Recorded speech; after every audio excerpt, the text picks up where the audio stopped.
Wow. Let me just take it in. First of all, it is beyond a pleasure and an honor to be here to celebrate the City College of New York class of 2016. You all, this has been the most fun I think I've had at a commencement ever.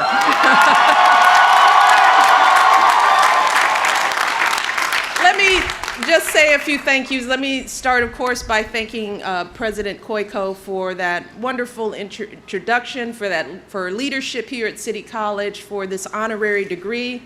I also want to recognize Senator Schumer, Chancellor Milliken, Trustee Shorter, Edward Plotkin, as well as your amazing valedictorian, Andoni Mortakudis. Did I get it right?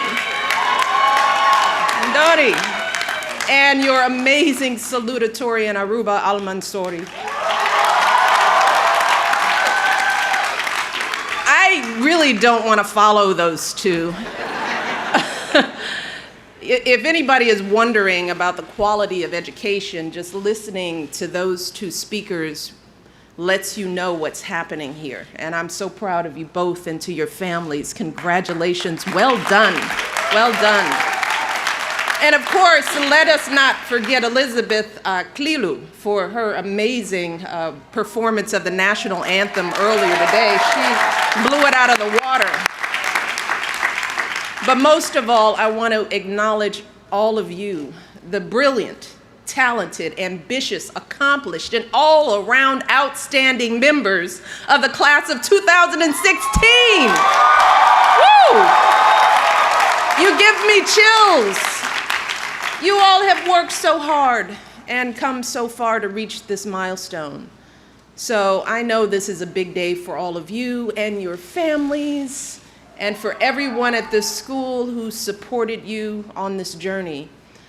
And in many ways, this is a big day for me too. See, this is my very last commencement address as First Lady of the United States. This is it. So I just want to take it all in, and I think this was the perfect place to be, because this is my last chance to share my love and admiration and hopefully a little bit of wisdom with the graduating class. And graduates, I really want you all to know that there is a reason why, of all of the colleges and universities in this country, I chose this particular school in this particular city for this special moment.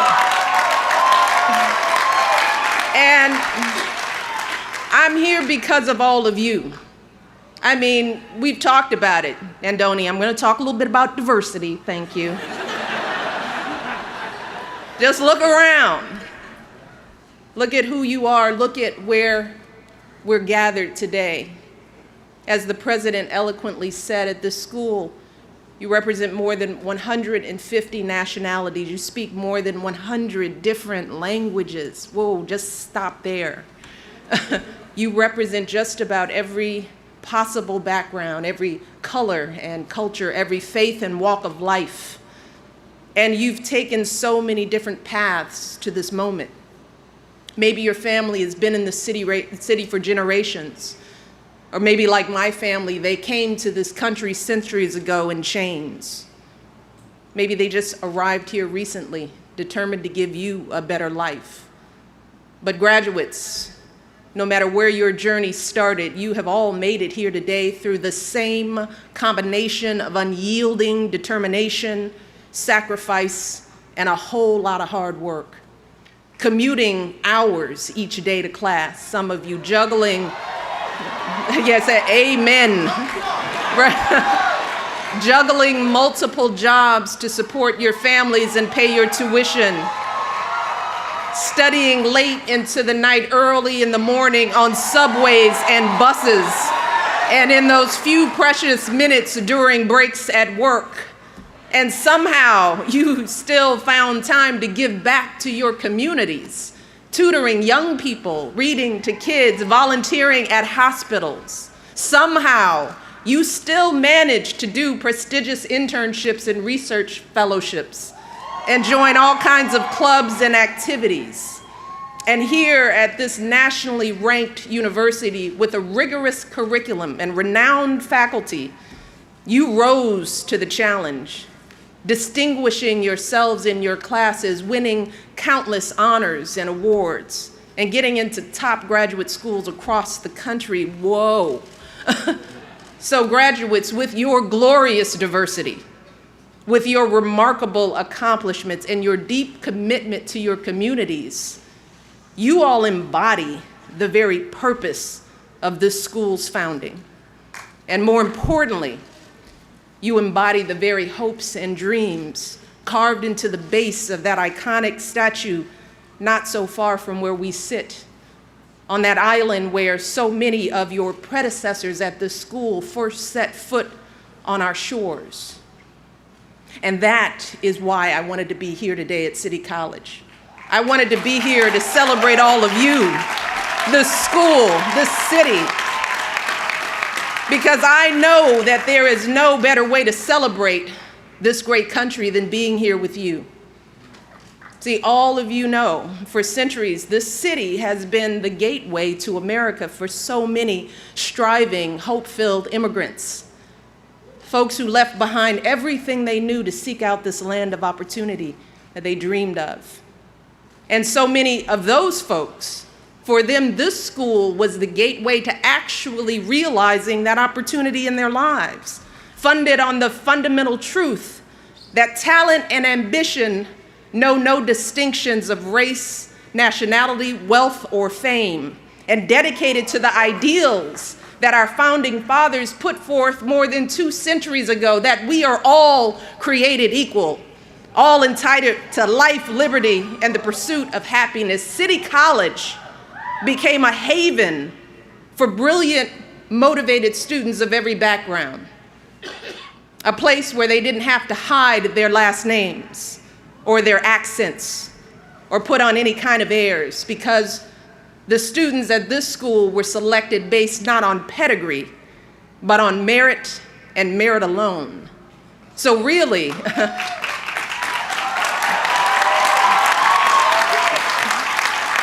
it is no accident that this institution has produced 10 Nobel Prize winners, along with countless captains of industry, cultural icons, leaders at the highest levels of government. Because talent and effort, combined with our various backgrounds and life experiences, has always been the lifeblood of our singular American genius. Just take the example of the great American lyricist Ira Gershwin, who attended City College a century ago. The son of a Russian Jewish immigrant, his songs still light up Broadway today. Or consider the story of the former CEO of Intel, Andrew Grove, class of 1960. He was a Hungarian immigrant whose harrowing escape from Nazism and communism shaped both his talent for business and his commitment to philanthropy. And just think about the students in this very graduating class. Students like the economics and pre-law major from Albania, who also completed the requirements for a philosophy major and dreams of being a public intellectual. The educational theater student from right here in Harlem, who's already an award-winning playwright and recently spoke at the White House. The biomedical science major who was born in Afghanistan and plans to be a doctor, a policymaker, and an educator. And your salutatorian, whose Yemeni roots inspired her to study Yemeni women's writing and to advocate for girls in her community, urging them to find their own voices, to tell their own stories. I could go on. These are just 4 of the nearly 4,000 unique and amazing stories in this graduating class. Stories that have converged here at City College, this dynamic, inclusive place where you all have had the chance to really get to know each other, to listen to each other's languages, to enjoy each other's food, lasagna, obviously. music and holidays, debating each other's ideas, pushing each other to question old assumptions and consider new perspectives. And those interactions have been such a critical part of your education. At this school, those moments when your classmates showed you that your stubborn opinion wasn't all that well informed. Or when they open your eyes to an injustice you never knew existed. Or when they help you with a question that you couldn't have possibly answered on your own. I think your valedictorian put it best, and this is a quote. He said, "The sole irreplaceable component of my CCNY experience came from learning alongside people with life experiences strikingly different from my own." He said, "I've learned that diversity in human experience gives rise to diversity in thought, which creates distinct ideas and methods of problem solving." That's an okay quote. Okay, you're bright. I couldn't have said it better myself. That is the power of our differences to make us smarter and more creative. And that is how all those infusions of new cultures and ideas, generation after generation, created the matchless alchemy of our melting pot and helped us build the strongest, most vibrant, most prosperous nation on the planet. Right here.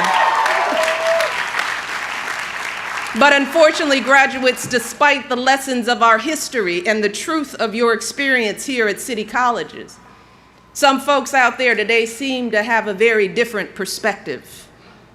They seem to view our diversity as a threat to be contained rather than as a resource to be tapped. They tell us to be afraid of those who are different, to be suspicious of those with whom we disagree. They act as if name-calling is an acceptable substitute for thoughtful debate, as if anger and intolerance should be our default state rather than the optimism and openness that have always been the engine of our progress. But graduates, I can tell you as First Lady, I have had the privilege of traveling around the world and visiting dozens of different countries, and I have seen what happens when ideas like these take hold. I have seen how leaders who rule by intimidation, leaders who demonize and dehumanize entire groups of people often do so because they have nothing else to offer. And I have seen how places that stifle the voices and dismiss the potential of their citizens are diminished, how they are less vital, less hopeful, less free. Graduates, that is not who we are. That is not what this country stands for. No, here in America, we don't let our differences tear us apart, not here, because we know that our greatness comes when we appreciate each other's strengths, when we learn from each other, when we lean on each other, because in this country, it's never been each person for themselves. No, we're all in this together. We always have been. And here in America, we don't give in to our fears. We don't build up walls to keep people out because we know that our greatness has always depended on contributions from people who were born elsewhere, but sought out this country and made it their home. From innovations like Google and eBay to inventions like the artificial heart, the telephone, even the blue jeans, to beloved patriotic songs like God Bless America, like national landmarks like the Brooklyn Bridge and yes, the White House, both of which were designed by architects who were immigrants. Finally, graduates, our greatness has never, ever come from sitting back and feeling entitled to what we have. It's never come from folks who climb the ladder of success or who happen to be born near the top and then pull the ladder up after themselves. No, Our greatness has always come from people who expect nothing and take nothing for granted. Folks who work hard for what they have, then reach back and help others after them. That is your story, graduates, and that is the story of your families.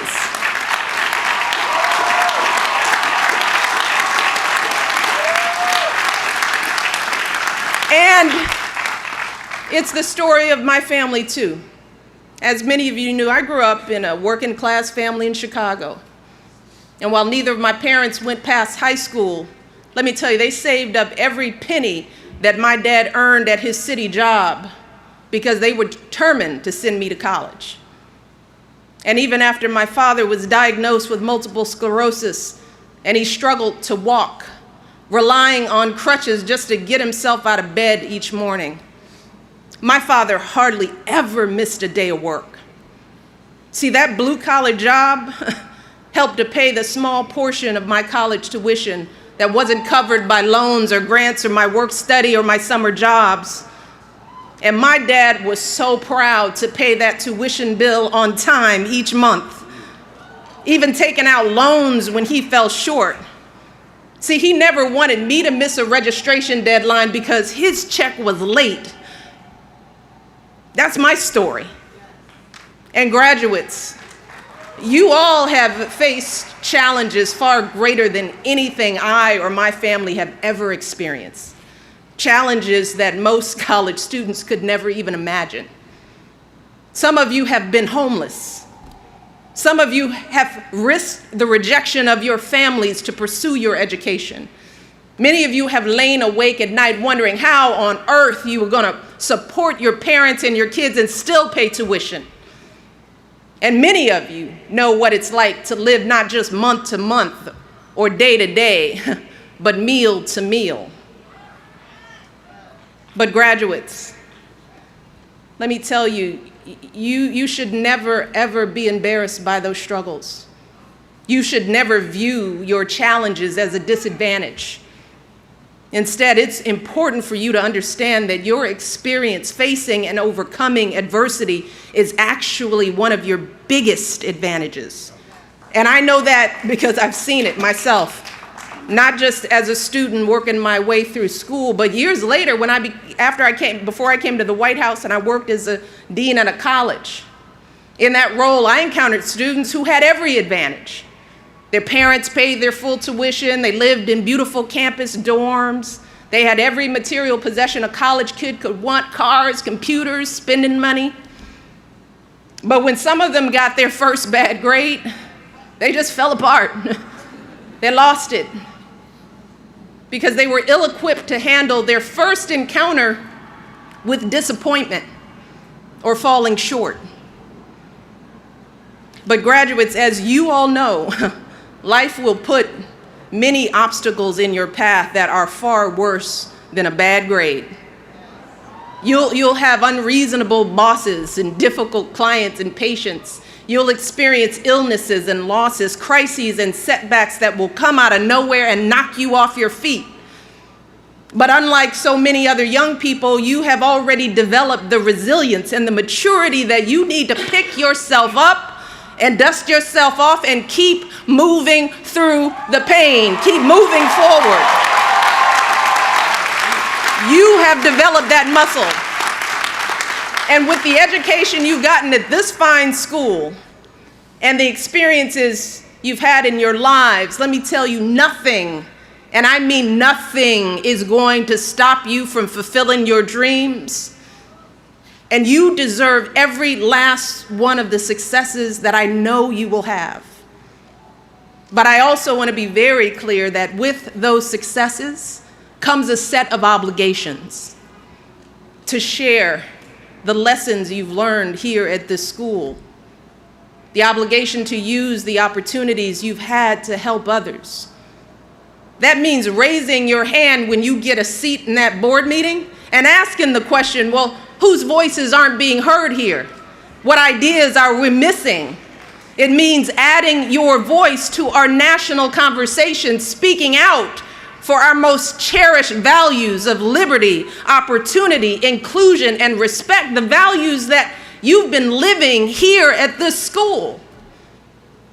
It means reaching back to help young people who've been left out and left behind, helping them prepare for college, helping them pay for college, making sure that great public universities like this one have the funding and support that they need.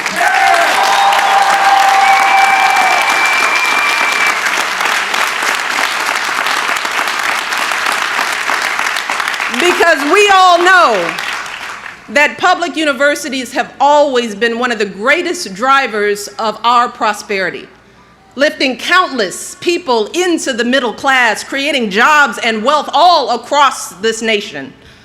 Public education is our greatest pathway to opportunity in America. So we need to invest in and strengthen our public universities today and for generations to come.